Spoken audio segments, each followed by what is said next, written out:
Hey everybody, it's Alexander with Wollaston Real Estate Investments. We are coming up into October 2024, if you can believe it, and I thought this would be a great opportunity to kind of reflect on this is our first 9 years in business at this point. That's when we got started, was the fall of 2015, and it's coming full circle.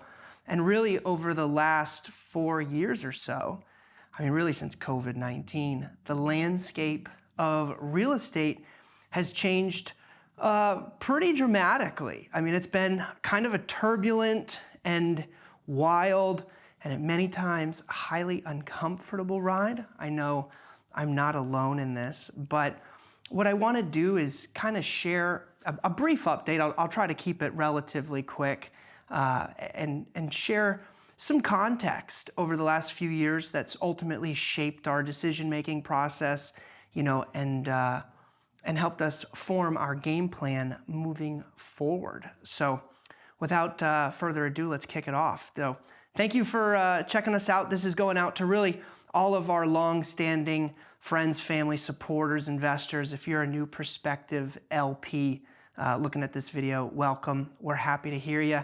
We're happy to have you, And I'm sitting in this absolutely stunning home on Maple Street here in Holyoke, Massachusetts. This is a legacy asset that we purchased dramatically undervalued with some instant equity.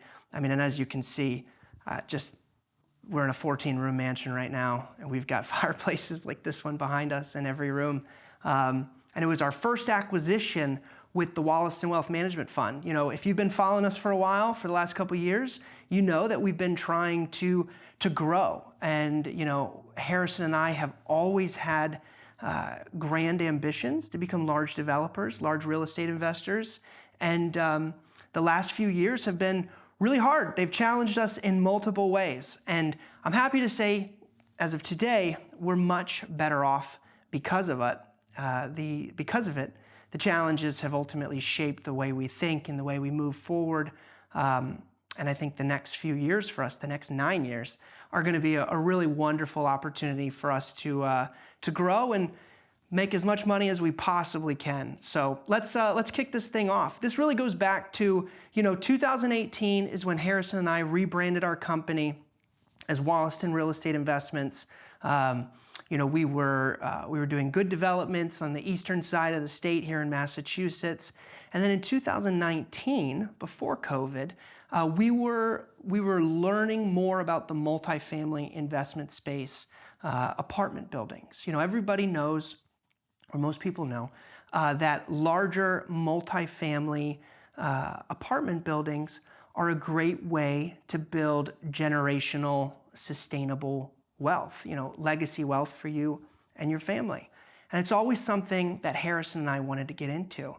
So in 2019, we were substantially looking into multifamily investing. We got a mentor, we purchased some education, and in at the end of October, Halloween weekend, 2019, we bought our first multifamily project here in Holyoke. At that point in our career, we still had multiple developments going on in and around Boston, but this was our first acquisition to generate sustainable cash flow and ultimately bolster that revenue for us as a company. We were targeting a handful of properties. Western Massachusetts in general has some of the fattest margins for profit if you're looking at apartment buildings, especially if you know how to renovate. As you may or may not know, Harrison and I, we're licensed general contractors here in the state of Massachusetts. We have our own entity, and we've been overseeing all of our own construction since 2018. So if you know how to add value through construction, it's a great way to almost create instant equity through renovations and repairs. So we were seeking distressed assets. We bought our first one the end of October 2019. We bought a couple early in 2020, and then COVID-19 happened. And if you remember, the world was pretty scared, and it was a wild time to be alive. Fortunately, we were able to resume most of our projects. We were considered essential workers because we were working in real estate. So Our condominium development projects were able to mostly move forward. To be honest with you, the rental space, a lot of people were getting more money in COVID than they were working. So rent collection, to be honest with you, was doing pretty well. But what happened is in the beginning of 2021, we were getting our first multifamily apartment building completed. We had went through the value add renovation process. We had added some new tenants to the property. At this point, it was now a renovated, sustaining project that had a lot of equity. It appraised on 3 separate occasions for wonderful numbers, above and beyond what we initially anticipated the value coming in at.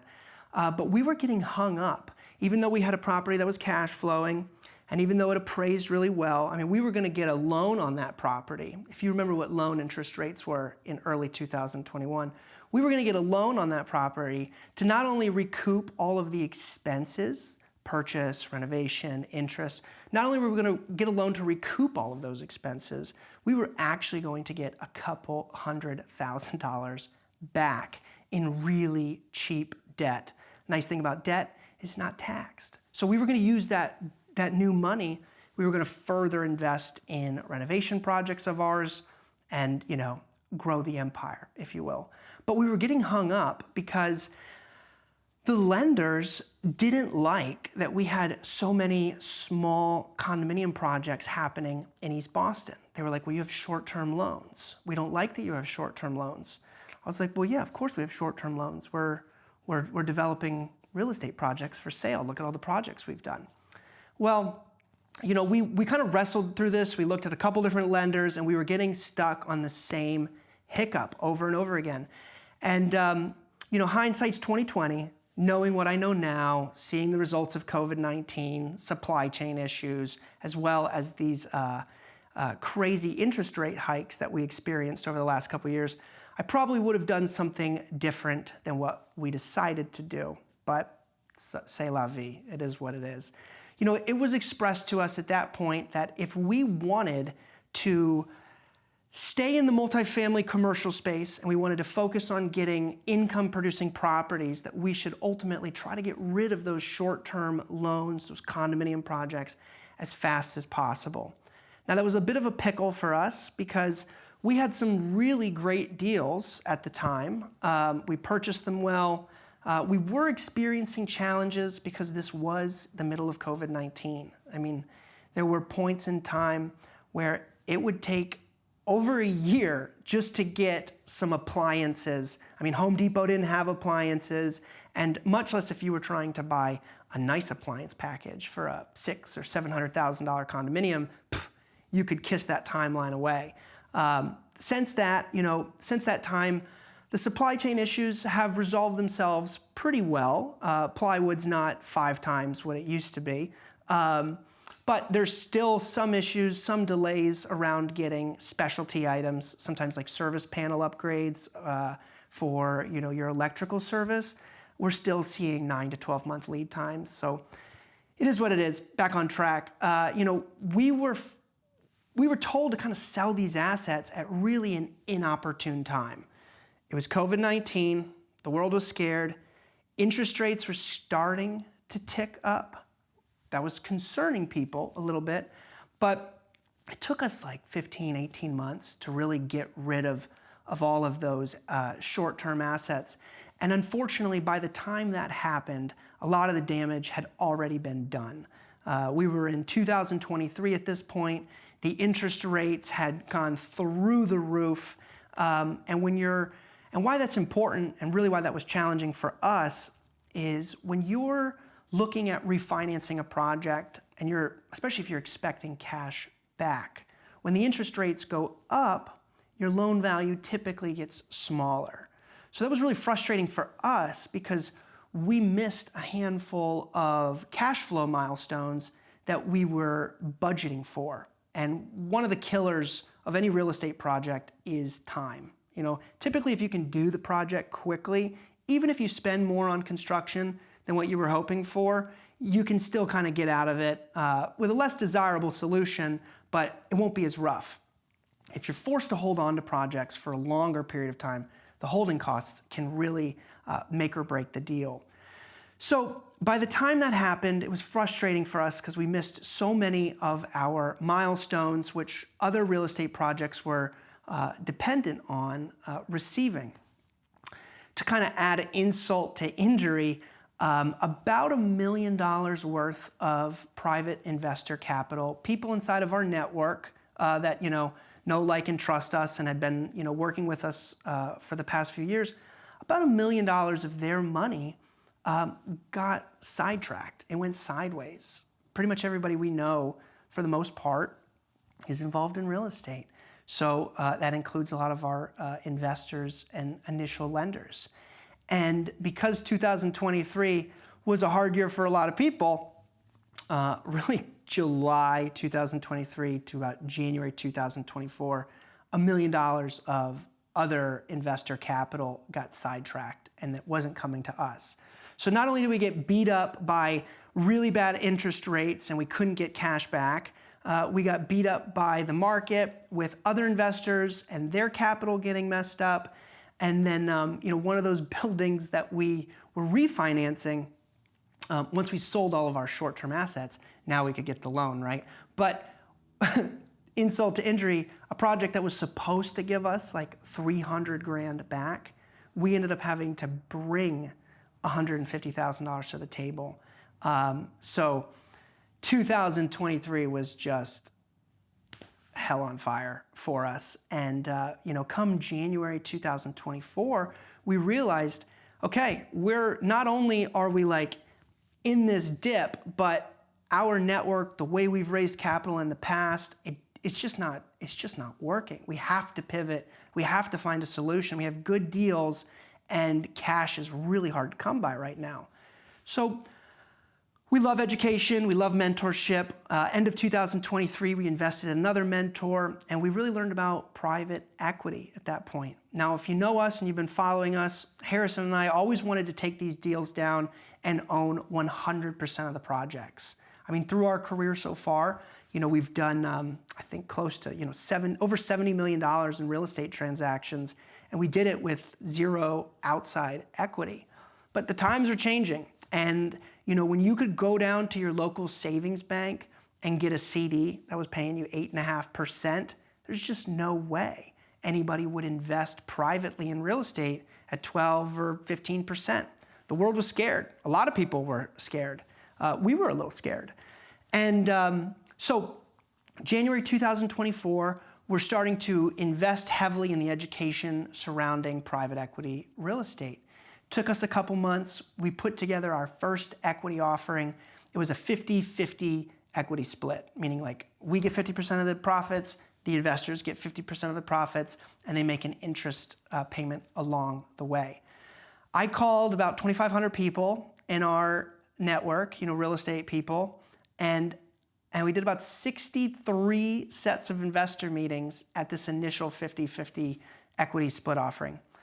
And I just kept striking out. I mean, over and over and over again. I'm sure I wasn't really great at selling private equity initially, but we had a track record, and I was just blown away that we were so unsuccessful with this initial offering. So come summertime, we realized to ourselves, like, okay, this is not working. Our solution is not working. We got another coach. We invested in some more mentorship. And that was a real blessing for us, because that second mentor built on what we learned from our first private equity coach, helped us streamline some of our magnetic messaging, how we convey that to prospective investors, as well as some good system implementation surrounding private equity, which is kind of what we were lacking at the time. So after some coaching, some additional education, we're still kind of pitching this 50-50 equity model for a while. And then eventually we come to the table and we're like, what's the deal? What do we got to do? And what we realized is that even though many of our numbers kind of matched what the industry expectations were for investors to come in, optically, we didn't align, because most private equity offerings typically have an 80-20 split, 80% to the limited partners, 20% to the operator. Now that is a lot more money than we ever anticipated to give away. I mean, remember, we did our first 70 million bucks without giving away any equity. But to be honest with you, the change of mindset just to get into private equity happened when we were in Texas at a real estate event, and I sat next to a guy who flew to the event on his own private jet. And I was like, what do you do? And he's like, I do real estate. I'm like, I do real estate. I don't have a private jet. What are you doing differently? And he's like, I do private equity. And we had a conversation. At that point, spoke with a handful of other private equity operators and investors, and realized that once you kind of look at the big picture, you take a smaller piece of a larger pie, it's really a recipe for success if you want to grow your company. So about 45 days ago, we amended our offering, which was that 50-50 equity split. About 45 days or so, we amended it to an 80-20 split, and then we got 2 investors to come in inside 45 days, and we got 2 more additional commitments to enter the fund. And every new investor lead that we've spoken to is much more excited to learn about this offering. So I'm happy to say that I got a smile on my face now, because at this point, over the last 45, 60 days, it feels a lot better. It's kind of felt like, what is it, a caterpillar who breaks out of his cocoon? Is that right? And they turn into a butterfly? Whatever that bug is that breaks out of a cocoon, it's kind of felt like that's what we were doing, because we've always wanted to grow. And we hit this glass ceiling. We were starting to fall backwards. So I'm happy to share that the next 9 years are looking a bit more optimistic for us moving forward, now that it appears we've developed this investment vehicle. It's a bit more sophisticated, but also a lot more attractive to outside investors. So over the next 12 to 24 months, we're going to recapitalize a handful of our properties that we own currently here in Holyoke. We've been delayed on a handful of projects because the money that was expected didn't come in. So as the fund capitalizes, it's going to take all these positions. New investors are ultimately going to own 80% of the upside on all of those projects. And then as we grow over the next 4 to 5 years, we'll actually purchase additional buildings, and we'll give everybody a really wonderful experience through this private equity model. I mean, I was looking at, the first amount of projects that we did, and I said, man, if we would have done all of these with private equity, people were going to be making between a 25% annual rate of return on the floor, all the way up to 100% return on investment. And these are short-term projects. So now that we know we've got the transaction history, we've got the education, we have the construction, we have the property management, we've done all the hard parts. Now we've built the sophisticated vehicle to really allow that experience to flourish and grow moving forward. So kind of a quick highlight on the last 4 or 5 years of Wollaston Real Estate Investments, or my experience with Harrison doing real estate development. And I think the next few years ahead of us are going to be really exciting. Any new LPs who come into the fund will basically be our business partners for the next 4 to 6 years. Our goal is going to be to close down the fund at the end of year 5. And the reason that we want to do a 5-year fund timeline is because we're going to have all of our finances audited annually by a third party. And we've got a third-party administrator doing all of the reporting and tax prep and all that stuff for the fund. And why that's important is once you have a third-party fund administration company and you've got 5 years of audited financials, once you have a track record, you're no longer considered an emerging fund manager. Remember, this is Harrison and this is our first time giving away private equity. So even though we've done a lot of deals, at the moment we don't have a track record through private equity. Once you have 5 years of audited financials, now you can qualify to work with much larger institutional check writers, the $20 to $50 million check writers, the guys that are doing the big projects that we always dream about. That's how they're financing these types of projects. So, I guess God has a unique way of helping you stay on path to get to where you want to go. And you know, we went through the mud. We went through the mud for a while, and now it feels really good, and now it's really exciting, and we've got a lot of good leads in our pipeline that are excited to have these conversations with us. And I'm really excited for what 2025 through 2030 is going to look like for us as entrepreneurs and real estate developers. And I think we're going to give everybody a really great experience, and we're going to make a lot of people a lot of money. And we're going to make good money too, which is awesome. Smaller piece, bigger pie. Harris and I basically have a floor goal of $5 million. So, you know, we've got 12 to 24 months to raise this capital. So if we raise it slowly, we can hit a $5 million goal. And we can go take on some great real estate projects, make a good amount of money, and close the fund down in 5 years. However, we have a maximum offering of $20 million. So if in a couple months we're building up a lot of steam, the velocity of capital is coming in more quickly, then we can go on and take on additional multifamily investment projects here in Hampden and Hampshire County, and we'll just take them all down with equity. Because when you buy everything with cash, you mitigate a lot of your risks. I mean, risks come with leverage. So if you own it outright, it makes, honestly, the project that much easier. So we're super excited. The Wollaston Wealth Management Fund, if you've been following us, you know we've been trying to break through and get to that next level of success as developers. And I think we're right on the edge. We're 10 feet from gold. That's what it feels like. So if you've got my contact information or my email, alex@wollastonrei.com, feel free to send me an email. I'd love to have a conversation with you, share a bit more detail if you're interested, and also talk about new opportunities moving forward. To participate in the Wollaston Wealth Management Fund, you do have to be accredited. But that is it's basically a rule for allowing us to be able to solicit and market our investment opportunities to strangers, you know, people we've never met before. But that's a criteria that's required. So regardless of whether you're accredited or not, we'd love to have a conversation with you. And I'm super excited because very soon we'll be releasing our new private equity website. There'll be a tremendous amount of content and education on that website. So if you're not super familiar with private equity, it'll be a great way to learn.